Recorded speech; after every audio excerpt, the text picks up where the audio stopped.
बच्चों these are two very important questions from real number. जो आपका चैप्टर नंबर 1 है रियल नंबर्स, इसके ये दो 6 raise to the power n को आपको नेवर एंड्स विद 0 शो करना है और prove that this number is irrational. इससे पहले मैंने एक क्वेश्चन और डाला हुआ है आपकी वीडियोज़ में, √5 को कैसे इरेशनल प्रूव करते हैं। तो ये द मोस्ट सिंपल वे में, मतलब सिंपलेस्ट वे में मैंने आपको लिख दिया। कुछ बस ये कुछ स्टेप्स आपको ध्यान रखने हैं, पेपर में ये स्टेप्स आपको मार्क नहीं करके आने हैं, बट ये स्टेप्स आप लिख के आएंगे। 6 raise to the power n आए, 4 raise to the power n आए, कुछ भी आए, इस तरीके से आपको इन सिंपल स्टेप्स में दोनों आंसर्स को करना है। ठीक है, तो सबसे पहले फर्स्ट वाला देख लेते हैं। हमें ये बहुत ज़्यादा आता है पेपर में, दोनों question. 6 raise to the power n can never end with 0, इसको हमें शो करना है। देखो इसमें कोई भी नंबर आएगा, आप सबसे पहले यही लाइन लिख के आएंगे, if 6n is to and with 0, 4n आए, 5n आए, 3n आए, कुछ भी आए, इज टू एंड विद 0, अगर ये 0 होना है, ठीक है, 6n आएगा, 4n आएगा, 5n नहीं आएगा, 6n 4n, हाँ 5n भी आ सकता है, मतलब कुछ भी नंबर आएगा आपको। If 6n is to and with 0 then 5, हर बार आपको यही लिखना है, 5 must be one of its factor.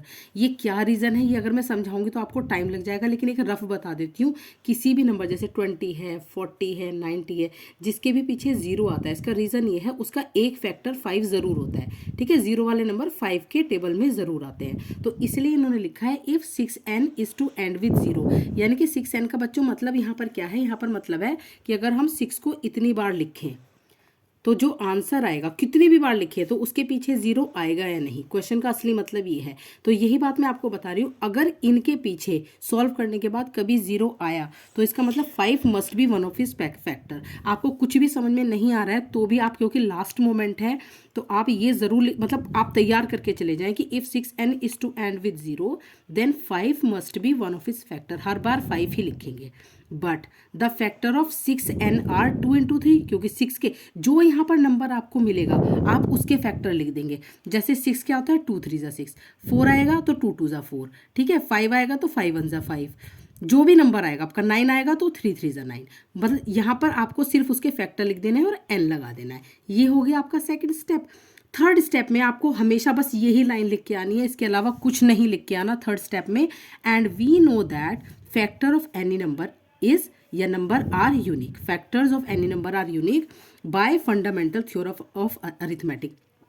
Third step में आपको बस यही लाइन लिख के आनी है और लास्ट में जो आपसे कहा था आप उसको एज इट इज़ लिख के आएंगे। तो इसका मतलब सिर्फ आपको 2 स्टेप करने हैं, सिर्फ 2 स्टेप करने हैं जहाँ पर आपको बस फैक्टर बता देने हैं। ठीक है, बिल्कुल रट के जाना है एज इट इज़ क्वेश्चन। ये मैं आपको क्रैमिंग के लिए भी फिलहाल इसलिए बोल रही हूँ क्योंकि एंड मोमेंट प्रिपरेशन है, ये आपकी एंड मोमेंट पे चल रहा है। दूसरा ये क्वेश्चन जो आता है ये बहुत इंपॉर्टेंट है, ये भी पेपर में आता है। प्रूव दैट, यहाँ कुछ भी नंबर दे देंगे और उसके साथ एक इरेशनल नंबर ज़रूर लगाएंगे और आपसे कहेंगे कि इसको प्रूव करना है पूरे को कि ये इरेशनल है। हर बार आपको √3, √5, √7 कुछ ना कुछ ज़रूर मिलेगा बच्चों। ठीक है, अब इसमें आपको सबको सिर्फ यही स्टेप फॉलो करने हैं एज इट इज़।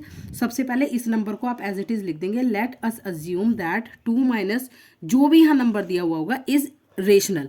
आप उसको उल्टा बोलेंगे कि चलो हम मान के चलते हैं कि ये रेशनल है। अब अगर ये रेशनल है, अगर कोई भी नंबर रेशनल होता है, आप हमेशा उसको इक्वल टू लिख के आएंगे P/Q के और ये लाइन लिख के आ जाएंगे। अगर आपको ये लाइन बड़ी लग रही है तो आप लिख देंगे वेयर P/Q इज कोप्राइम। ठीक है, P/Q इज कोप्राइम, कुछ भी और उसका नहीं आपको लिख के आना। अब आपको बच्चे यहाँ से यहाँ तक जो करना है, बस इसको सॉल्व करने की आपको मेहनत करनी है। इसको ऐसे सॉल्व करना है कि लेफ्ट हैंड साइड पे आपका √3 रह जाए, लेफ्ट हैंड साइड पे आपका सिर्फ ये √3 रह जाए। इसको कैसे करते हैं, देखो इसको पहले जो √3 के पास वाली चीज़ है इसको शिफ्ट कर लेंगे। इसको मैंने एज इट इज़ लिख दिया -9√3, 2 को मैंने वहाँ शिफ्ट कर लिया -2।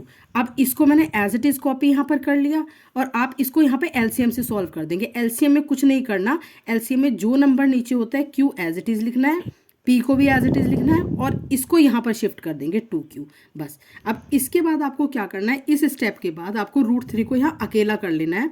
√3 को अकेला कैसे करते हैं, जो भी इसके पास होगा उसे आप Q के पास पहुँचा दें हर बार। तो जो भी इसके पास -9 था आपने उसको Q के पास पहुँचा दिया। अब इसके बाद जो आपको स्टेप करना है बच्चों, देखो मेरा यहाँ पर माइनस है तो मुझे सिर्फ एक काम और करना पड़ेगा, इस माइनस को यहाँ से गायब करना पड़ेगा। ठीक है, अगर आपका ये प्लस में रहता है नंबर तो आपको यहाँ कुछ नहीं करना है, इस स्टेप को आप लीव कर सकते हैं, इस स्टेप को आप लीव कर सकते हैं। लेकिन यहाँ पर क्योंकि माइनस है तो माइनस को हटाने का बहुत सिंपल तरीका होता है, इन दोनों की प्लेस शिफ्ट कर देते हैं। देखो 2q को आगे कर देते हैं और p को पीछे कर देते हैं, तो यहाँ से माइनस गायब हो जाता है। सिर्फ इतना आपको करना है। और अगर आपका नीचे माइनस नहीं आ रहा है किसी भी रीज़न से, आपको मान लिया यहाँ पे प्लस दिया हुआ है और आपका माइनस नहीं आ रहा है, तो आपको कोई शिफ्टिंग नहीं करनी, आपको बस इस स्टेप को छोड़ देना है। और इस स्टेप के बाद या फिर इस स्टेप के बाद आपको सिर्फ एक सिंपल लाइन लिख के आनी है, this is rational. This is rational. कुछ भी आपको समझ में नहीं आ रहा है, सिर्फ आप शिफ्ट करो, लेफ्ट हैंड साइड पे इरेशनल नंबर लेके आओ और लास्ट में लिख दो यहाँ पर ब्रैकेट में दिस इज रेशनल। कुछ नहीं करना, रट के जाना बिल्कुल इसी तरीके से, ठीक है। रटने के लिए बार बार आप कहोगे कि मैम रटना नहीं होता, लेकिन नहीं, एंड मोमेंट पे चीज़ें जब बहुत शॉर्ट टाइम होता है तो कुछ चीज़ें जो फिक्स होती हैं कि पेपर में आएंगी ही आएंगी और एज इट इज़ आएंगी, तो उसको आप क्रैम करके जाओ, ठीक है। तो दिस इज रेशनल, जबकि क्रैमिंग सही नहीं है, आपको रीज़न पता होना चाहिए, लेकिन फिर भी एंड मोमेंट पे पॉसिबल नहीं है कि अब आप रीज़न करने बैठोगे। अब आपको इसके बाद हर बार यही लाइन लिख के आनी है एज इट इज़, जो भी आपका यहाँ पर नंबर होगा, बट जैसे √3 है, √5 है, √7 है, this is irrational, so a contradiction arises and our assumption is wrong, hence this is irrational. बिल्कुल एज इट इज़ आपको लाइन लिख के आनी है। ये तो यहीं से आप कॉपी कर देंगे, hence this is irrational, our assumption is wrong, इसको याद कर लें और इसको याद कर लें। इतने सिंपल वे में आपको ये 2 क्वेश्चन करके आने हैं, एज इट इज़ पेपर में ये आते हैं। Thanks for watching. वीडियो अच्छी लगी है तो प्लीज़ लाइक इट और अपने फ्रेंड्स को भी शेयर करें, जिससे कि मैक्सिमम बच्चों की हेल्प हो सके। Thank you so much.